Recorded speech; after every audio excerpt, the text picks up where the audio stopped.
What is going on, guys? It is your boy Jamie, and today we are going to be talking about the Last Wish raid. Now, this raid, one of the hardest raids to come out of Destiny. Like, Bungie have outdone themselves with the performance of this raid, and I agree with them. Like, there is no reason to put in a hard mode, due to the fact that the recommended light for this raid at the beginning is 560, 570. But by the end of the raid, by the time that you get to Riven, you will need to be 580. Guys, that is not a joke. That is what the pros have recommended, what Datto, what Bife, anyone has recommended. As you guys can see at the beginning of our raid, we went in with 4 level 600s, a 593, and then one 561. Now, yes, the 561 is under-leveled for the endgame stuff, but surprisingly, he was able to make it through most of the raid without raging. It was only when we got to Riven that we had issues. But let's jump into it. Now, this background gameplay is going to be just what it is. It's background gameplay. And every so often, I will be butting in to describe what we are doing. Okay? Riven of 1,000 voices, the last known Ahamkara. She has been taken, and her death is your calling.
Okay, guys, so this next part is a part of the first encounter, Kalli.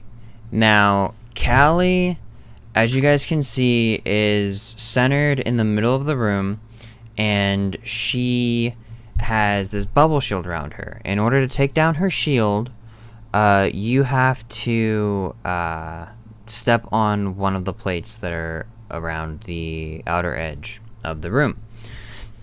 Now, when you guys enter the room, you guys will see these things floating above the center circle where Kalli is standing. They're going to be perched in this little area right here, and they're going to be a symbol. The symbols that can appear are these. There is Dragon holding a spear to the left, and obviously these names, if you guys want, you guys can pause the video here and like look at them, take like a mental note, or like write it down, something. But it's just good to know what the callouts are of these. Now your team can either do one of two things. Your team can either call that it is not bird on the ground looking to the left, or they can call that it is not fish swimming between seaweed, or even 8 snake, S snake, whatever. So once you guys figure out where you guys need to be standing, you will need to go to these plates that are centered around the room.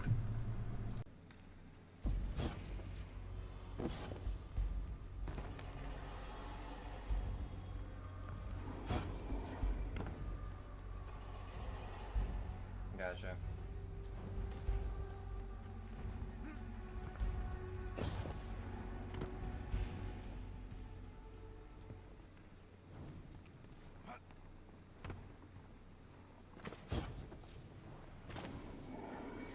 Yeah, hold on.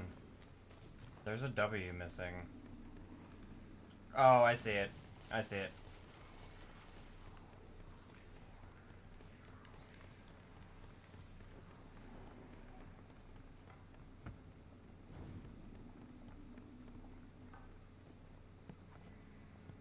Yep. Okay, so once you figure out where you're supposed to go, you're going to want to not immediately stand on the plate, because everybody has to be ready in order for this to work properly. Now, what I usually do is I'll either step on the side of the plate, or I will be right behind the plate, as shown, and wait for everybody to say that they're ready. A centralized person will say, okay, 3, 2, 1, jump on your plates. Now, in this case, what y'all will want to do is figure out which section of your plate is not going to be covered first. For this example, I'm using the classic colors red, green, and blue. Okay. Now, on each of these plates, there is going to be, what is shown next, a bit of taken. There's going to be like a mini taken blight on 2 out of the 3 sections. This is where you do not want to stand. And essentially what you're going to be doing is you're going to be playing kind of like Foursquare, where you're standing in the spot that you are supposed to stand and not where the taken blights are. The taken blights will explode and will kill you instantly, no matter if you're 560 or 600.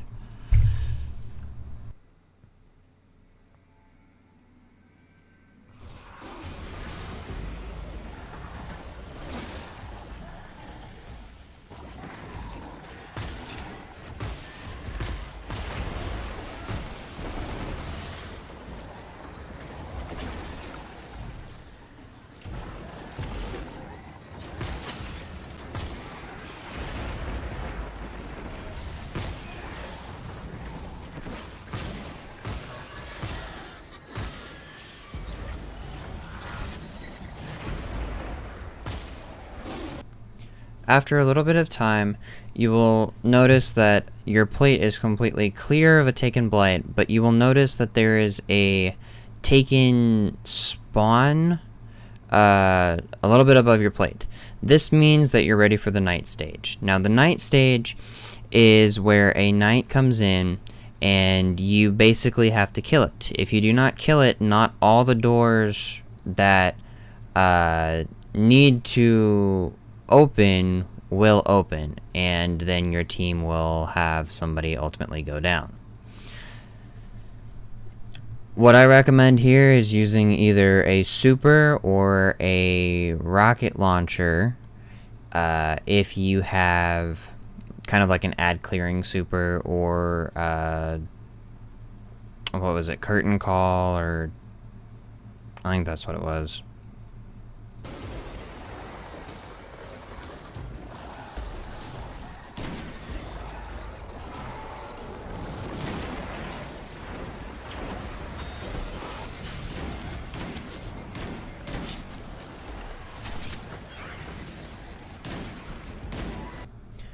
Okay, so once you guys have taken care of your knight, you should head immediately to the center. Unless somebody calls out saying that they need help killing their knight, or you notice that somebody goes down, just go straight to the center. It is your best bet to just get ready for the boss fight. Whenever you see Kalli conceives an I'm not sure how to say that, but it's a logical weapon, that means it's ready for damage phase. You are ready to start dealing damage and start like punching her face in.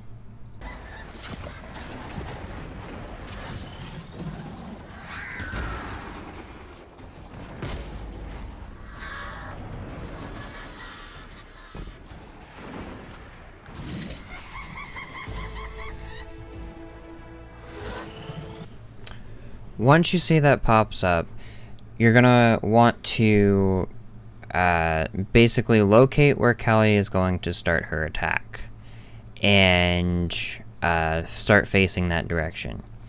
If you are a warlock, I recommend running Well of Radiance here, due to the fact that it has I believe the empowering buff as well as the healing buff.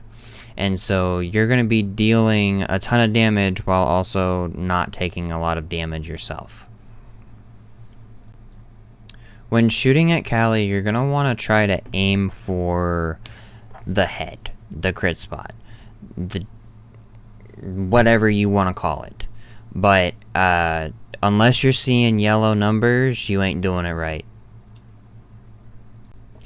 When you see in the bottom left that it says Kalli prepares to wield her weapon, it is time to get into the doors.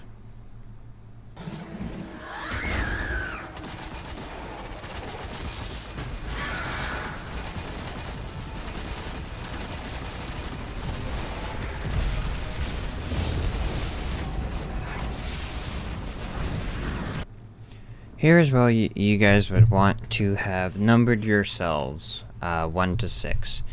The person that has 1 will be getting the top left door, and the person that has 6 will be getting the bottommost right door. Now, that number should never change. You should always be like, so like say for an example, I got put as 1, then I would go to the first door that opened like on the top left.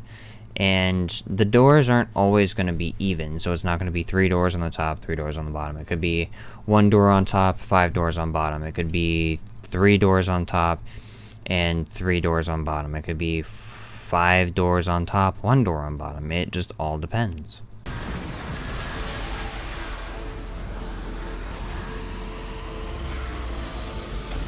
got Tether.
Tether again.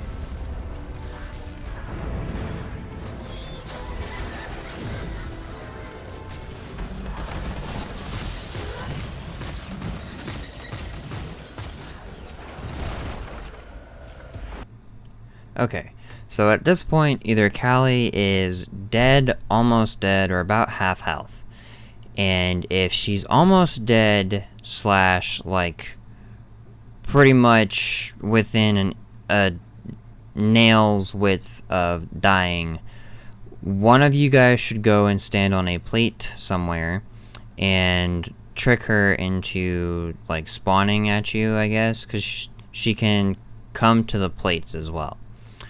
And if that's the case, then everybody huddle around that plate and like shoot her dead. Or you can go through that entire encounter again until the encounter is finished.